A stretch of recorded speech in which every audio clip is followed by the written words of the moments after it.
Mentalgen? Well, Are we prepared? we're always prepared. But are you prepared? The story we are reading today is... Twilight Sparkle plays with the dolls. They're not dolls, they're plastic models. Technically they're resin... Actually, no, I gotta re-say that correctly. They're not dolls, they're resin models! This will all make sense in a minute. Whatever. Bye. Cyanide. Suicide! I've already died! Cyanide! Sorry, I just love that song by Metallica. Anyway, this is a short story, only 1,016 words. Let it begin. Let it begin. It was a beautiful day in Equestria. The sun was shining, the birds were singing, and Trixie was making out with Chrysalis. Hooves and tails were entwined in the shadow of a large tree deep in the Everfree forest. "Oh, Trixie," Chrysalis gasped as Trixie nuzzled one of the holes in her hooves. "Nobody must ever find out about our forbidden love." Trixie agrees. Trixie said, turning her attention to Chrysalis's gnarled horn. Nobody must ever know that Trixie is in love with a changeling. Trixie could never stand the kind of negative public attention that would cause. Trixie, Trixie, Trixie! "Oh, I understand," Chrysalis said as she stroked a hoof through Trixie's mane. "It would be devastating if I, the queen of the changelings, were discovered having a dalliance with a common attention horse." Yes, talk dirty to Trixie. Trixie has no dignity or self-respect. And then they made kissy noises at each other. Mwah, mwah, mwah. Twilight, what are you doing? Rowdy bites. Twilight shrieked and shot up from her bed, a pair of plastic toys being telekinetically shoved under her pillow. Nothing. She said, trying to play as cool as she possibly could while clinging tenaciously to a bookshelf. Nothing at all. I certainly wasn't playing with my resin models or making fun of ponies I've humiliated in the past. Twilight sighed and rubbed his face. You mean Spike? Spike! Sighed and rubbed his face. Twilight, could you at least do that in the basement with the door closed? First time I walked in on you like this, it was embarrassing. But now it's just sad. Like Lord Helmet. Yes. Dropping from the bookshelf, Twilight walked over and flopped on her bed. She snorted. Stop making such a big deal about it. It's not as if you walked in on me, La la la la la la la. Spike shouted, clapping his claws over his ear holes. I'm not hearing this! Oh, and remember that time when I had to change your sheets because you... La la la la la la la! Spike shouted even louder before turning and running back down the stairs. Twilight smirked as she watched the little dragon beat a hasty retreat. Now then. "Come with me, Trixie. Let us leave this forest and found a new empire of big germs." But Trixie gasped, drawing away from Chrysalis. the Everfree Forest is Trixie's home.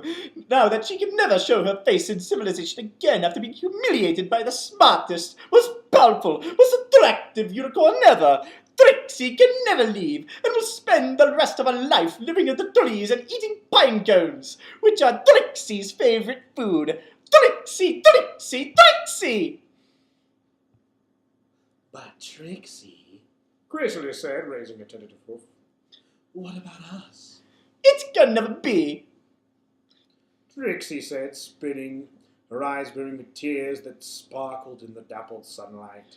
Trixie is far too self-centered to make the slightest sacrifice for any pony, and you are a giant gross bog.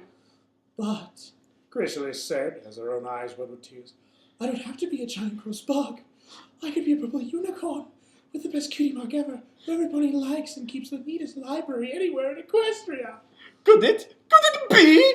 Trixie said between sobs. Would you do that for hey! Muffled voice called from outside Twilight's bedroom window. He was joined by some urgent taps on the glass. Twilight was once again startled, and a pair of small plastic toys bounced off the windowsill before the latch was telekinetically uplifted to let Rainbow Dash in the room. Rainbow? Twilight said, Did you see anything? No, Twilight! I didn't see you playing with your dolls again! Good! Now to what actually happened. Twilight said, hoping she wasn't blushing as furiously as she thought she was. What are you doing here? Rainbow Dash blinked down at Twilight. I said I was coming over to borrow the new Daring Do book. She lifted the other side. Fitted. She flitted to the other side of the bed, narrowing her eyes at Twilight. What were you doing? Nothing! Twilight lied.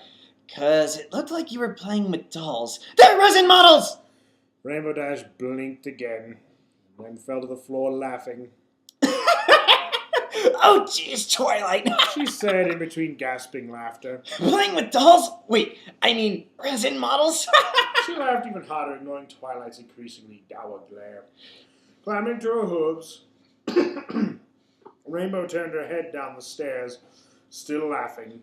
Okay, I'll leave you alone with your dolls. Hey, Spike, you'll never guess what I just saw. A moment paused. Passed. I am sorry, ladies and gentlemen. We do, I'm again, in my right mind. Again, just to remind you all, we do these in one take. So if we mess up, you're going to hear it. A moment passed while Twilight glared after Rainbow. Before the drawer of her end table opened, one of the plastic models was stored and another withdrawn. It was an awesome day in Cloudsdale. The sun was shining, the birds that were also horses were singing, and Trixie was making out with Rainbow Dash. Oh, yeah! Rainbow Dash said as she fondled anatomically incorrect Trixie. This is awesome! 20% cooler! Rainbows and dashing! Yes, say more catchphrases to Trixie! Trixie said as she wrapped her hooves around Rainbow Dash. Tell Trixie about the Wonderbolts! Oh, yeah! Rainbow Dash reiterated. I'm so awesome. I get away with not doing my work and barging in on ponies any time of the day because I'm so awesome. I'm gonna be an awesome Wonderbolt someday. Even though I never practice or do the necessary work, I'm really fast at everything. Yes, Trixie loves quick, unsatisfying Okay, now I'm a little freaked out. A pair of plastic toys were bounded off Spike's forehead, drawing a yelp from the little dragon. Twilight spun to look over at the stairs again where Spike stood. Rainbow Dash hovered behind him, a hoof rubbing the back of her head as she tried to look almost anywhere but at the unicorn. Rainbow, look, I can explain. Spike leaned down and picked up the two toys in his claws, which he gingerly deposited on Twilight's bed. They were both bright blue plastic models of ponies. One was a unicorn with a very light bordering on gray mane and a purple wizard's hat, while the other was a plastic Pegasus decorated with a rainbow-colored mane and tail. He sighed.